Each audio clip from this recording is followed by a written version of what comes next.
Hello friends, welcome once again to my channel Smita Classes. Today I will be dealing with the science book of standard 6. The name of the book is New Approach to Science and it is the 10th chapter, and the name of the chapter is Motion and Measurement of Distances. We will start reading the chapter.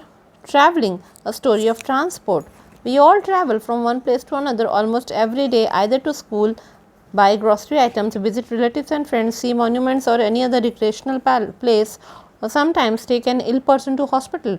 To commute, we use different means of transport, but the most elementary means of transport is walking. Ancient people traveled mostly on their feet and carried their things on their head or back. Later, humans learned to tame animals and use some animals like donkeys, mules, horses, camels, ponies, yaks, and elephants for transportation and carrying their goods from one place to another. But with new discoveries and invention, one can travel any distance in very less time by electric trains, monorails, buses, aeroplanes, supersonic jets, high-speed automobiles, spacecraft और ships. पहले क्या होता था, लोग एक जगह से दूसरी जगह जाते थे. पहले के समय में भी, अभी के समय में भी लोग एक जगह से दूसरी जगह जाते हैं. ठीक है, हम लोग सब अभी भी एक जगह से दूसरी जगह जाते हैं. इधर हम लोग कुछ ग्रॉसरी, राशन का सामान खरीदने जाएंगे, या स्कूल जाएंगे, कि अपने रिलेटिव्स से मिलने जाएंगे, फ्रेंड्स से मिलने जाएंगे, या फिर कोई मॉन्यूमेंट है, कोई जैसे कि ताजमहल जैसा जगह प्लेस है वो देखने जाएंगे, या कुछ रिक्रिएशनल काम के लिए जाएंगे, कि कहीं ऐसे घूमने जाएंगे, कोई वाटरफॉल हो, कुछ हो, या कभी कभी कोई इल है, कोई बीमार है तो उसे हॉस्पिटल लेके जाएंगे. हमेशा किसी ना किसी काम से लोग एक प्लेस से दूसरी जगह ट्रैवल करते हैं. ठीक है, अब एक जगह से दूसरी जगह जाने के लिए हम लोग यातायात के अलग अलग साधनों का यूज़ करते हैं. मीन्स ऑफ ट्रांसपोर्ट हम लोग अलग अलग यूज़ करते हैं एक जगह से दूसरी जगह जाने के लिए. पर सबसे जो बेसिक मीन्स ऑफ ट्रांसपोर्ट है, जो मनुष्य शुरू से करता है, वो क्या है? वॉकिंग, अपने दो पैरों पे चलना. ठीक है, मनुष्य शुरू से चल चल के ही एक जगह से दूसरी जगह पे जाता था. जो बहुत पहले के लोग थे, वो लोग क्या करते थे? चल के दूर दूर की जगहों पे जाते थे और अपना जो भी लोड है, जो भी सामान है, या तो वो अपने सर पे रख के या पीठ पे लाद के लेके जाते थे. ठीक है, अब धीरे धीरे मनुष्य ने जानवरों को पालना सीखा, उन्हें पालतू बनाना सीखा. और उसने कैसे जानवर पाले? उसने गधे, गधे के बच्चे जो होते हैं म्यूल्स, और हॉर्सेस, घोड़े, ऊँट, और घोड़ों के जो छोटे घोड़े होते हैं, पोनीज, याक जो होते हैं ठंडी जगहों पे, और हाथी, ऐसे एनिमल्स को उसने पालना शुरू किया, पालतू बनाना शुरू किया. और उनको फिर वो ट्रांसपोर्टेशन के लिए मनुष्य यूज़ करने लगा, एक जगह से दूसरी जगह जाने के लिए, और अपने सामान सब एक जगह से दूसरी जगह ले जाने के लिए. पर जैसे जैसे नए नए डिस्कवरी और इन्वेंशन हुए, डिस्कवरी मतलब कि जो पहले से था उसकी खोज की गई, और इन्वेंशन मतलब नई चीज़ बनाई गई. ठीक है, जैसे जैसे डिस्कवरी और इन्वेंशन हुआ, अब है कि मनुष्य एक जगह से दूसरी जगह बहुत ही कम टाइम में आराम से चला जाता है. किसकी मदद से? अब इलेक्ट्रिक ट्रेन्स है ना, ट्रेन्स इलेक्ट्रिसिटी से चलते हैं. डीजल ट्रेन का तो ज़माना ख़त्म हो गया, स्टीम इंजन का ज़माना ख़त्म हो गया, तो इलेक्ट्रिक ट्रेन से लोग चलते हैं. मोनो रेल्स होता है ना, मोनो रेल्स है जो कि रेलवे की, ऐसे तो देखिए एक मतलब पटरियाँ होती है ना दोनों तरफ, एक सिंगल पटरी पे चलने वाला मेट्रो टाइप का है ना, मोनो रेल्स है अभी के समय में. बस है, हवाई जहाज़ है, सुपरसोनिक जेट है, बहुत ही स्पीड से जाने वाली जेट है, वो भी है. और बहुत ही स्पीड से जाने वाली गाड़ियाँ भी हैं, और स्पेस में जाने के लिए स्पेसक्राफ्ट है, और ऐसे समुद्र में जाने के लिए शिप है. तो इन सभी मीन्स ऑफ ट्रांसपोर्ट को अभी मनुष्य यूज़ करता है एक जगह से दूसरी जगह जाने के लिए. Earlier, people used to move and carry their luggage using animal-driven carts with the help of man-invented wheel. Wheel is still being used in all vehicles like cars, bicycles, trucks, aircraft, etc., except in ships, boats, and hovercraft. Later, steam engines were invented, which made rail transport affordable to all. Motorized boats and ships became very trendy in coastal region and where rivers were close at hand. All these inventions made travel possible in less time, made longer journeys comfortable. Now we have reached the moon and space with continuous advancement in the technology of transport, vehicles and spacecrafts. We all take measurements of something or the other, like we measure our body temperature or weight, size of our clothes, time, the volume of milk, etc. पहले जो है लोग एक जगह से दूसरी जगह जाने के लिए, या अपने सामान को, लगेज को ले जाने के लिए ऐसे गाड़ियों का इस्तेमाल करते थे जो जानवर खींचते थे, एनिमल ड्रिवन कार्ट्स, जैसे बैलगाड़ी का इस्तेमाल करते थे. कब? जब मनुष्य ने व्हील का इन्वेंशन कर लिया, चक्का बना लिया, जब मनुष्य ने व्हील बना लिया तो उसकी मदद से उन्होंने गाड़ी बनाई जिससे जानवर खींच के ले जाते थे। अभी भी व्हील्स को यूज़ किया जा रहा है टायर्स के फॉर्म्स में, कहाँ पे, कार में होता है, बाईसाइकिल जो होता है साइकिल उसमें भी होता है, ट्रक में भी बड़े बड़े टायर लगे रहते हैं, इनफैक्ट जो एरोप्लेन्स है उसमें भी छोटे छोटे चक्के उनके लगे हुए रहते हैं, एयरक्राफ्ट होते हैं। पर जो शिप है ना, समुद्र में जाने वाला जहाज़, उसमें नहीं होता है, नाव में नहीं होता है, या जो है होवर क्राफ्ट एक होता है उसमें भी नहीं होता है, ये सब में चक्के नहीं होते हैं। ठीक है, बाद में स्टीम इंजन डेवलप बना।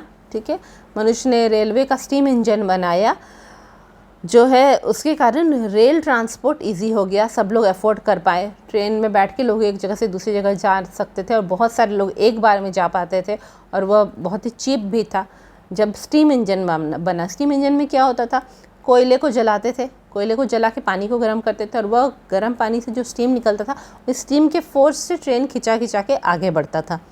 ठीक है, अब जो है जो कोस्टल रीजन होता है, समुद्र वगैरह के पास का एरिया, या तो वहाँ पे क्या मोटर वाला बोट यूज़ करते हैं, मोटर वाली नाव यूज़ करते हैं, या शिप यूज़ करते हैं जहाँ पे नदी वगैरह पास में हो वहाँ पे। ठीक है, तो ये सारे जो इन्वेंशन हुए इसके कारण जो है अब ट्रैवलिंग आप कम समय में लोग कर पा रहे हैं, और लंबी लंबी जर्नी, लंबे लंबे सफ़र जो है वह आरामदायक हो गए हैं। बहुत दूर दूर की यात्रा आराम से बैठ के लोग कर पा रहे हैं। अब हम लोग जो है चंद्रमा पे पहुंच गए हैं, स्पेस पे भी मनुष्य पहुंच गया है। और जैसे जैसे टेक्नोलॉजी और एडवांस हो रहा है, नई नई चीज़ें बन रही हैं, तो इससे जो है और नए नए तरह की गाड़ियाँ बन रही हैं, स्पेसक्राफ्ट भी नए नए बन रहे हैं जिससे कि हम लोग स्पेस में जा सके। तो ये इन सबको करने के लिए क्या होता है, हम लोग को मेजरमेंट करना होता है कि कितनी दूरी है, कितने डायमीटर का चक्का बनेगा। ठीक है, तो हर चीज़ के लिए हम लोग को कुछ ना कुछ मेजर करना पड़ता है। जैसे कि अपना बॉडी टेम्परेचर भी मेजर करना होता है कि हम लोग को फीवर तो नहीं है, वह देखने के लिए हम लोगों को जो कपड़े पहनने, तो अपने कपड़े का साइज़ भी मेजर करना होता है कि कैसे साइज़ का कपड़ा हमें ख़रीदना है। टाइम हमें मेजर करना होता है, टाइम देखना पड़ता है कि इतने बजे स्कूल जाना है, इतने बजे ऑफिस जाना है। ठीक है, इसी तरह हम लोग मिल्क ख़रीदने जाते हैं तो मिल्क दुकान वाला पूछता है आपको 500 ml चाहिए कि 1 लीटर मिल्क चाहिए, है ना, उसको भी मेजर करना होता है। यानी कि हर जगह जो है मेजरमेंट का बहुत ज़रूरत होता है।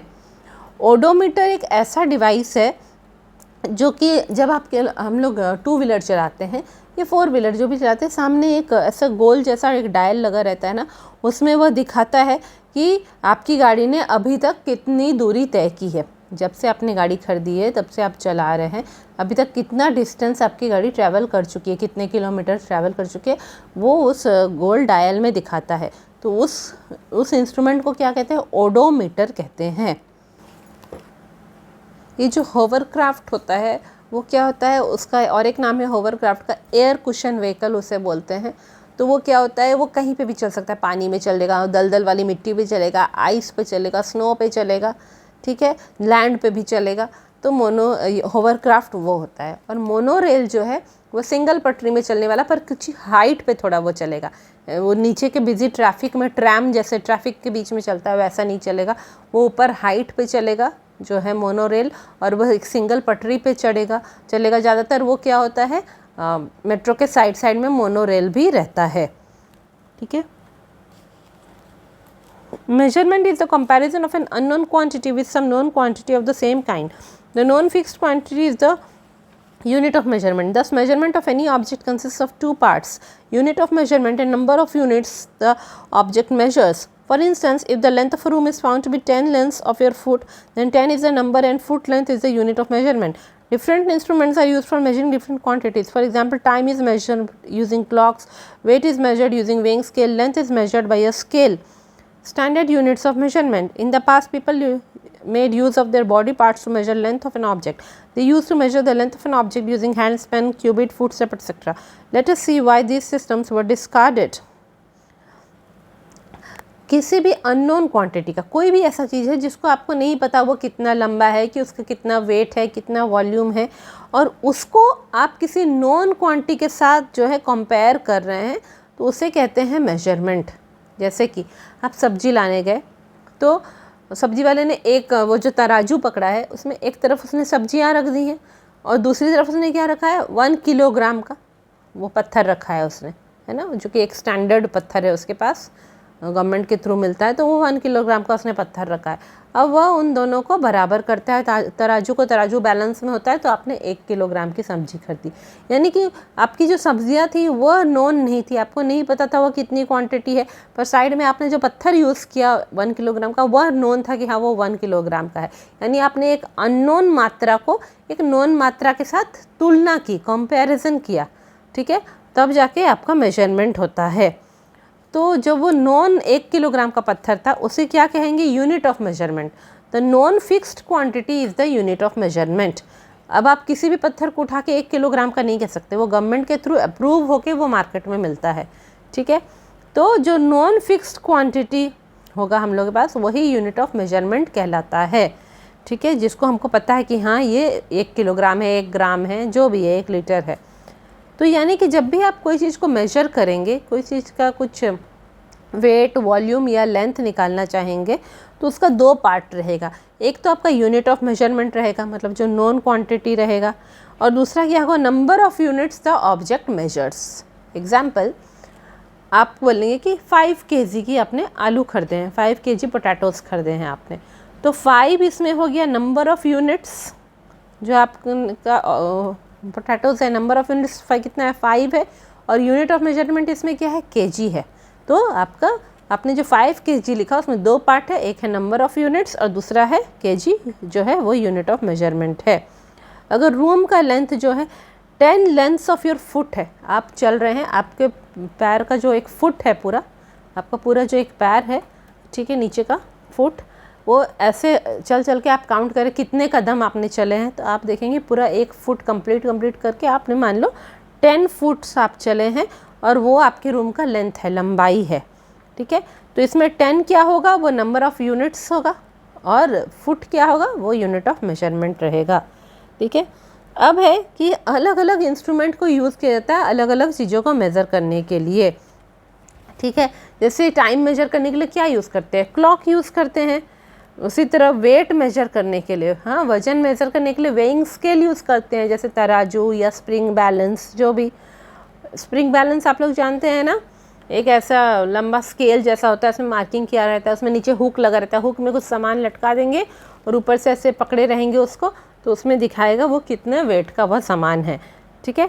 तो क्लॉक यूज़ करते हैं टाइम के लिए, और कुछ चीज़ को वेट को यूज़ करने के लिए वेइंग स्केल यूज़ करते हैं, चाहे कि आपका बीम बैलेंस हो, तराजू हो, या स्प्रिंग बैलेंस हो, जो हो।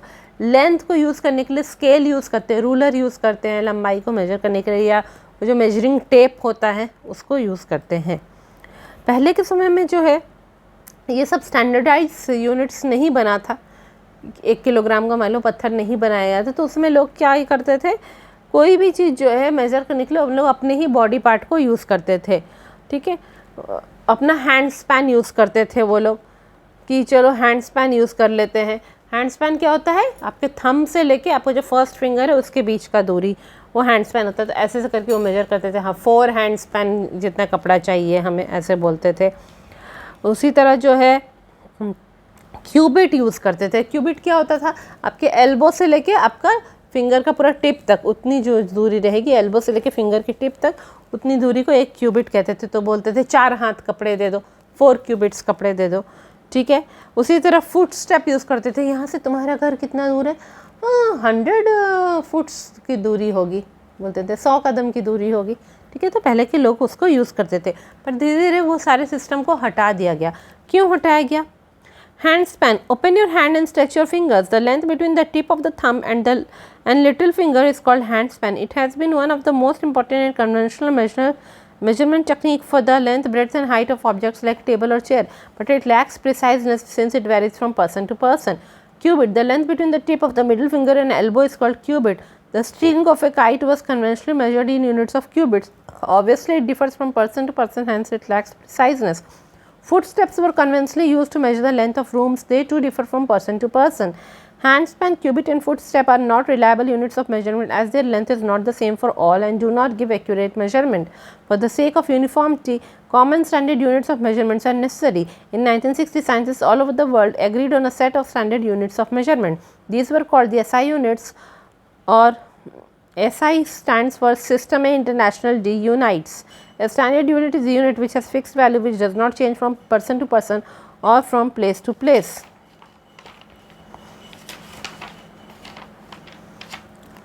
ठीक है, अब है कि पहले वाले सिस्टम को सबको डिस्कार्ड कर दिया गया। जैसे हैंड स्पैन, हैंड स्पैन को क्या बोल रहे हैं, आपके थंब से लेके आपका जो लिटिल फिंगर है इतनी दूरी है, थंब से लेके जो लिटिल फिंगर की दूरी है वो एक हैंड स्पैन होता है।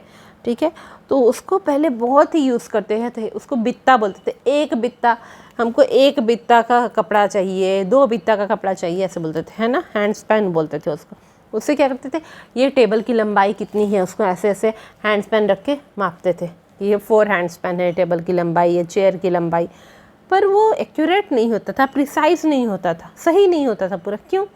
अरे जो लंबा आदमी है उसका हैंड स्पैन भी तो बड़ा होगा, जो छोटे बच्चे हैं उनका हैंड स्पैन छोटा होगा, सबका वो डिफ़र कर जाता था। कोई बोलता था 4 हैंड स्पैन है, कोई ये टेबल की लंबाई, कोई कहता था 5 हैंड स्पैन है। तो क्या सही है जानना मुश्किल होता था। ठीक है, इसलिए वो गलत हो गया। इसी तरह क्यूबिट, क्यूबिट हो क्या होता है, आपके एल्बो से लेके आपके मिडिल फिंगर के टिप तक की जो दूरी है उसे क्यूबिट कहते हैं। ठीक है, तो पहले के समय में बच्चे पतंग उड़ाते थे, तो पतंग की जो वो स्ट्रिंग होती थी, रस्सी, धागा हो जाता पतंग का, माझा जिसे कहते हैं, तो वो धागा खरीदते थे वो लोग, तो दुकानदार को कहते थे मुझे 5 क्यूबिट्स का स्ट्रिंग दीजिए। ठीक है, 5 क्यूबिट्स का धागा दीजिए। ठीक है, पहले उसको बोला जाता था, पर वो भी दुकानदार का हाथ छोटा है तो वो छोटे साइज़ का दे देता था, छोटे लेंथ का, और अगर उस लड़के का हाथ लंबा है तो वो लंबे लेंथ का लेता था, चाहता था, तो वो भी एक्यूरेट नहीं होता था, वो भी गड़बड़ होता था, इसलिए उससे भी हटा दिया गया। इसी तरह फुट स्टेप, फुट स्टेप्स कितने कदम चल रहे हैं, एक फुट रख रख के कितने कदम हो रहे हैं कंप्लीट, वो उससे रूम का लेंथ मेजर करते थे। वो भी लोगों का अलग अलग होता था, किसी का फुट बहुत लंबा है, बच्चे का फुट छोटा है, लेडीज़ का फुट छोटा है, तो उससे अलग अलग होता था। यानी ये जो है हैंड स्पैन, क्यूबिट और फुट स्टेप, ये सब रिलायबल नहीं था, मतलब उन पर विश्वास नहीं किया जा सकता था कि ये पूरी तरह से सही है। ठीक है, तो सब लोग के लिए वो लेंथ सेम नहीं होता था, किसी के लिए वो रूम 10 फुट स्टेप्स लंबा है, किसी के लिए 12 फुट स्टेप्स लंबा है, यानी पर्सन टू पर्सन वो वैरी करता था और एक्यूरेट बिल्कुल सही मेजरमेंट नहीं मिल पाता था। इसीलिए कि पूरा एक हो मेजरमेंट के लिए 1960 में क्या हुआ, साइंटिस्ट जो थे सारे दुनिया के वो एक जगह मिले, उन्होंने मीटिंग की। ठीक है, और उन्होंने बनाया कि नहीं, स्टैंडर्ड यूनिट ऑफ मेजरमेंट बनाना ज़रूरी है, नहीं तो इस तरह से नहीं चलेगा। ठीक है, तो इसीलिए उन लोगों ने बनाया set of standard units of measurement बनाया, जिसको SI यूनिट कहते हैं। उन्होंने एक सेट बना दिया, हाँ ये पत्थर 1 किलोग्राम का है, ये स्केल जो है वो 1 मीटर है, उसको उन्होंने सेट बनाया पूरा सारे सामान, और उसको उन्होंने क्या बोला, SI यूनिट कहा। सिस्टम इंटरनेशनल डी यूनाइट्स, से शायद फ्रेंच लैंग्वेज में है, तो उसको SI यूनिट कहते हैं, उसका फुल फॉर्म फ्रेंच लैंग्वेज में है, और ऐसे हम लोग बोलेंगे तो हम लोग उसको स्टैंडर्ड यूनिट्स ऑफ मेजरमेंट कहेंगे। ठीक है, अब स्टैंडर्ड यूनिट क्या होता है, वो यूनिट जिसका फिक्स्ड वैल्यू होता है और वो एक पर्सन से दूसरे पर्सन में चेंज नहीं होगा। 1 किलोग्राम मेरे लिए भी उतना रहेगा जैसे दूसरे के लिए 1 किलोग्राम रहेगा। ठीक है, इसी तरह यहाँ से हम फॉरेन चल जाएंगे, फॉरेन में भी वो 1 किलोग्राम ही रहेगा, वो चेंज नहीं होगा। ठीक है, भले ही यूनिट्स चेंज होगा कि हाँ चलो पाउंड में वो लोग कैलकुलेट करें, पर जब इसको हम कन्वर्ट करेंगे तो वैल्यू उतना ही निकलेगा। साइंटिस्ट ने क्या किया कि एक क्लोज रूम में उन्होंने सब रखा है, 1 किलोग्राम का पत्थर रखा है, 1 लीटर का एक सिलेंडर रखा है कि हाँ इसमें 1 लीटर पानी अटेगा। फिर पूरी दुनिया के लोगों ने वही सेम चीज़ को मेजरमेंट करके सेम यूनिट्स सारे दुनिया में सारे कंट्रीज़ में बनने लगे। हाँ 1 लीटर इतना ही होगा, उतने ही मेजरमेंट का सारे दुनिया में बनने लगा। वो लोग मेजरिंग टेप में उसको मेजर करके ले आए। ठीक है, तो उस तरीके से मेजरिंग टेप में मेजर करके लाए कि 1 किलोग्राम का रिप्लिका पत्थर वो लोग लाए, और वैसे ही गवर्नमेंट बना के यहाँ पे सेल करने लगा। इसीलिए अगर कोई दुकानदार जो है जो कि छोटे छोटे पत्थर वत्थर रख के मेजर कर देता है ना, ऐसे सिंपल पत्थर उठा के, तो वो गलत होता है मेजरमेंट उन लोग को एक्यूरेट गवर्नमेंट के थ्रू जो दिया जाएगा वही लेना चाहिए। तो आज के लिए इतना ही। हाँ, जल्दी हम नए वीडियो में मिलेंगे, और ये तो फर्स्ट पार्ट हुआ है चैप्टर का, मोस्ट प्रोबेबली 3 पार्ट्स में ये चैप्टर कंप्लीट हो जाएगा, 3 या आई थिंक 4 पार्ट्स लगेगा। तो ये चैप्टर कंप्लीट हो जाएगा। चैप्टर था motion and measurement of distances, chapter 10 था। जल्दी ही मिलते हैं नए वीडियो में। मेरे वीडियो देखते रहिए, चैनल को सब्सक्राइब करना बिल्कुल नहीं भूलें और अपने फ्रेंड्स के साथ शेयर भी करें। Thank you.